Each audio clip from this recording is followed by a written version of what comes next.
बिस्मिल्लाहिर्रहमानिर्रहीम। देखिए, इस सेगमेंट में अब हम लोग path of charge particle discuss करेंगे, जो इस यूनिट का आखिरी सेगमेंट है। Path of charge particle.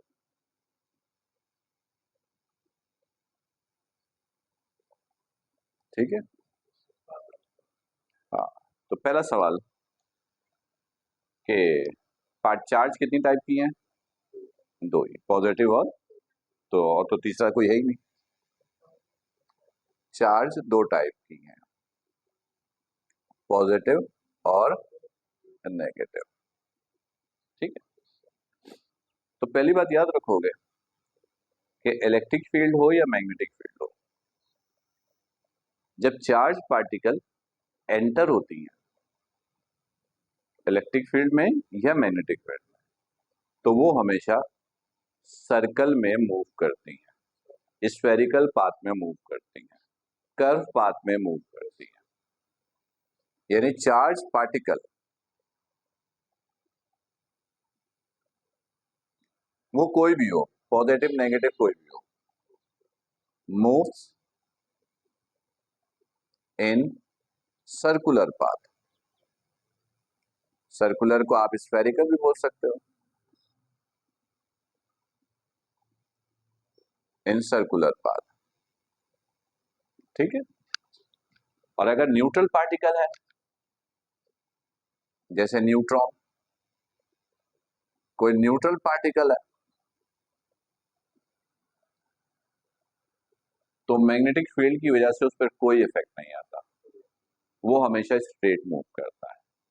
Neutral particle हमेशा किधर मूव करेगा? स्ट्रेट लाइन में। ये पॉइंट क्लियर हो गया कि चार्ज पार्टिकल मैग्नेटिक फील्ड में सर्कल में मूव करेगा और न्यूट्रल पार्टिकल किसमें मूव करेगा? स्ट्रेट मूव करेगा। ठीक है। अच्छा, अब ये देखोगे, फर्स्ट करो ये मैग्नेटिक फील्ड है, ये मैग्नेटिक फील्ड है, सही है। तो मैग्नेटिक फील्ड है तो उसके दो पोल होंगे, नॉर्थ और साउथ। तो एक पोल ये है, एक पोल ये है, ये दो पोल ले लिया हमने। ये नॉर्थ पोल है, ये नॉर्थ है, और ये साउथ पोल है, सही है। इसमें सबसे पहले इलेक्ट्रॉन को दाखिल करो। ग्रीन लाइन इलेक्ट्रॉन है, इलेक्ट्रॉन को दाखिल करो तो वो मूव करेगा सर्कल में, ये कंफर्म है, क्योंकि वो, और वो जो मूव करेगा वो इस पाथ पे मूव करेगा, ये ऐसे। लेकिन अगर प्रोटॉन एंटर किया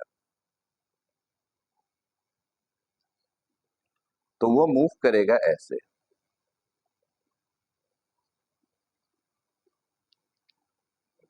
मतलब कर्व पाथ सर्कल है, ये नहीं सोचना कि छोटा सर्कल में मूव करेगा। सर्कल छोटा होगा या बड़ा होगा, ये तो स्ट्रेंथ ऑफ मैग्नेटिक फील्ड पे डिपेंड करेगा। मैग्नेटिक फील्ड जितनी स्ट्रांग होती है, सर्कल इतना छोटा होता है। मैग्नेटिक फील्ड जितनी वीक होगी, सर्कल इतना बड़ा होगा। ये जो मैंने अलग कलर से बना के दिखाया है, सिर्फ डायरेक्शन शो करने के लिए। ठीक है। अब मैं इसी ऊपर बनाता तो ओवरलैप होता, तो मैं इधर ही बना दूं ताकि ये कंफ्यूजन ही नहीं रहे कि छोटा होगा या बड़ा होगा।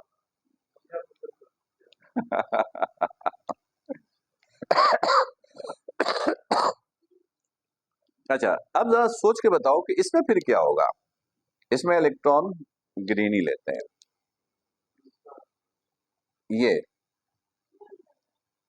ये होगा। फर्क दिखा? क्या फर्क है? हाँ, ये इधर है, ये इधर है, रिवर्स हो गया है। और प्रोटॉन अगर हो,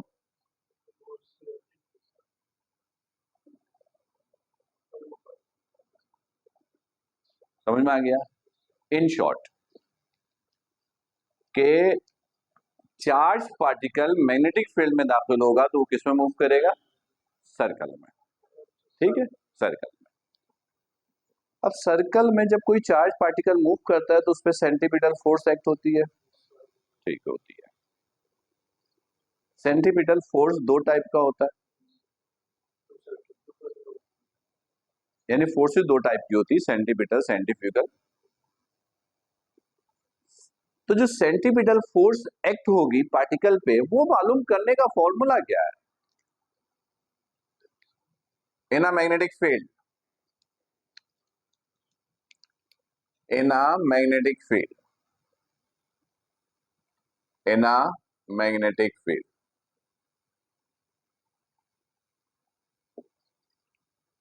फॉर्मूला ये है, जरा याद रखना, M V Y square over R. If, यहां लिख देता हूं ब्रैकेट में, if particle enters, particle enters, वो तो मैग्नेटिक फील्ड में ही है, विथ सम एंगल,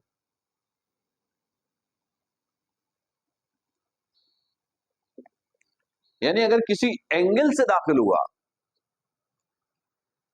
वैसे नॉर्मली याद रखोगे, आज तक आपने जो पढ़ा है छोटी क्लास से लेकर अभी तक, उसमें सेंटीमीटर फोर्स का फॉर्मूला पढ़ा है M V square over R. क्यों? क्योंकि फॉर्मूला हमेशा मैक्सिमम वैल्यू के लिए ड्राइव होता है। मैक्सिमम के लिए थीटा 90 होता है, वी वाई होता है वी साइन थीटा, थीटा रखा 90, साइन 90 कितना हो गया 1, साइन थीटा खत्म, तो रह गया सिर्फ वी स्क्वायर। तो अगर 90 से एंटर होगा 90 डिग्री के एंगल से, तो M V square over R maximum हो गया। लेकिन अगर कुछ एंगल से दाखिल हो तो फिर फॉर्मूला ये M V Y square over R. ठीक, अच्छा चलो ये हो गया। इसको ऐसे भी लिख सकते हो, एम वी वाई की जगह वी साइन थीटा, और इसको आप ऐसे भी लिख लिया M V square sine square theta. सही है, दिस इज वन। अब चार्ज पार्टिकल मैग्नेटिक फील्ड में दाखिल हुआ है तो मैग्नेटिक फोर्स भी तो लगेगी, तो मैग्नेटिक फोर्स का भी जनरल फॉर्मूला यूज कर सकते हैं। अब मैग्नेटिक फोर्स का जनरल फॉर्मूला ये है, क्यू वी क्रॉस बी, बताया था अभी अभी, आज ही पढ़ा है। चार्ज पार्टिकल कोई भी हो, इलेक्ट्रॉन हो या प्रोटॉन हो, तो चार्ज की वैल्यू क्या होगी? ई। अगर इलेक्ट्रॉन या प्रोटॉन है तो क्यू ई के बराबर, और अगर इलेक्ट्रॉन प्रोटॉन नहीं है तो क्यू क्यू रहेगा। क्लियर है? वी क्रॉस बी को क्या लिखोगे?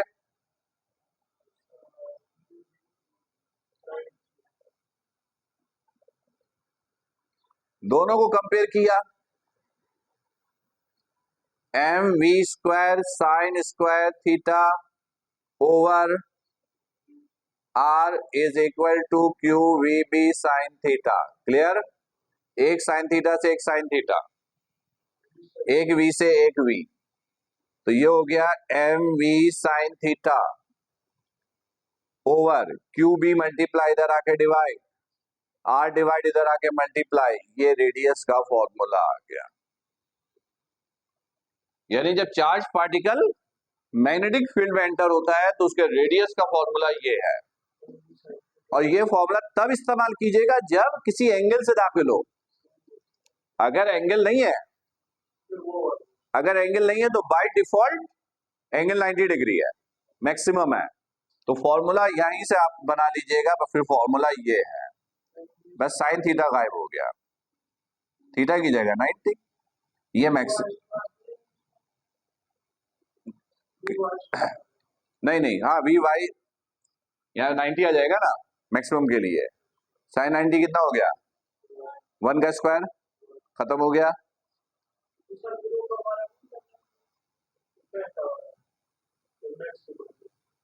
मैक्सिमम के लिए तो ये है ना M V square over R, वही तो लगाया, उस वही लगाने से आया ये। तो मैंने डायरेक्ट टेक्निक सिखा दी कि मैक्सिमम नहीं है तो ये मैक्सिमम है, तो बस यहां से साइन गायब हो गया। वो ड्राइव करोगे उससे भी यही आएगा। तो मैंने डायरेक्ट टेक्निक सिखा दी है आपको, सही है।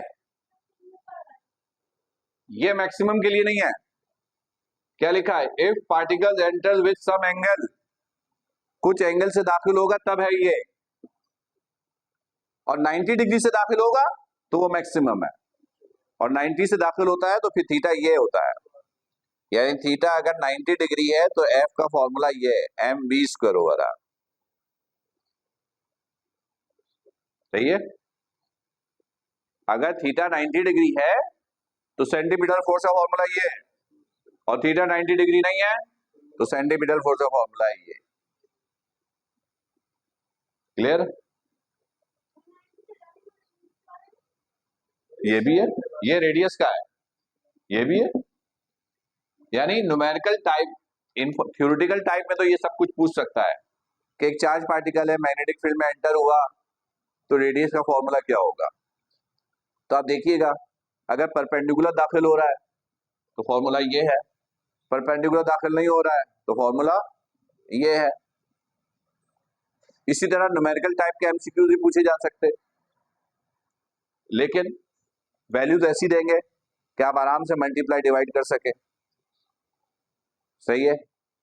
पर नॉर्मली इससे भी थ्योरेटिकल टाइप के ही एमसीक्यूज आते हैं। एक जो ये इंफॉर्मेशन, एक ये इंफॉर्मेशन जो सर्कल में आपको दिखाया है, और दूसरा नॉर्मली हम रेडियस का फॉर्मूला पूछते हैं। ये आपसे एमसीक्यूज में पूछे जा सकते हैं, राइट। तो ये कोई क्वेश्चन है यहां तक, तो अब क्लियर कर लो। फिर से बोलो।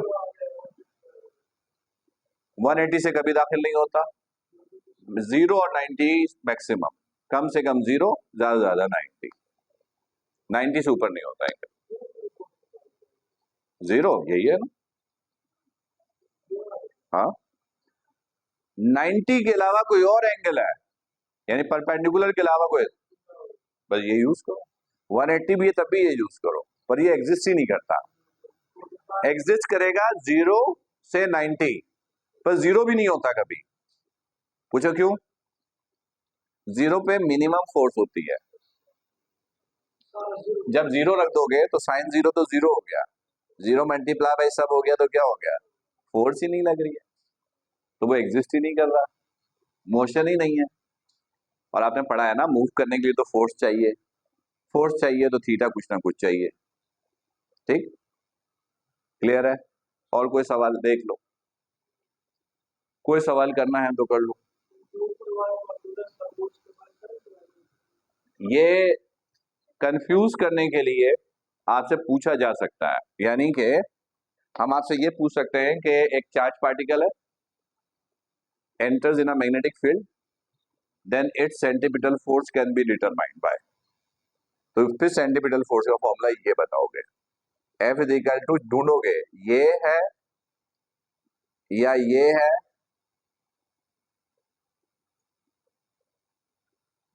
या ये है, इसकी जगह साइन स्क्वायर थीटा आ गया, V Y V sine theta, तो साइन स्क्वायर थीटा। अच्छा, अब एक वैसे तो पूछेगा नहीं लेकिन फिर भी बता दो, हो सकता है कि ज़हन पे ये आए कि भाई वेलोसिटी के तो दो कंपोनेंट होंगे, एक एक्स और एक वाई, वाई कंपोनेंट तो इधर आ गया, वेलोसिटी के एक्स कंपोनेंट का क्या काम होता है? तो आपने पढ़ा ना, जब बॉडी सर्कल में मूव करता है दो टाइप की फोर्सेस होती है, सेंटीपिटल, सेंट्रीफ्यूगल। तो वो जो सेंट्रीफ्यूगल होता है ना, उसका ताल्लुक एक्स कंपोनेंट से होता है, और सेंटीपिटल का ताल्लुक वाई कंपोनेंट से होता है। लेकिन हमारे पास यहाँ पे टॉपिक सेंटीपिटल फोर्स का नहीं था, हमारे पास टॉपिक किसका है? पाथ ऑफ चार्ज पार्टिकल, तो लिहाजा उससे उसका कोई ताल्लुक नहीं बन रहा है। ठीक, और कोई सवाल?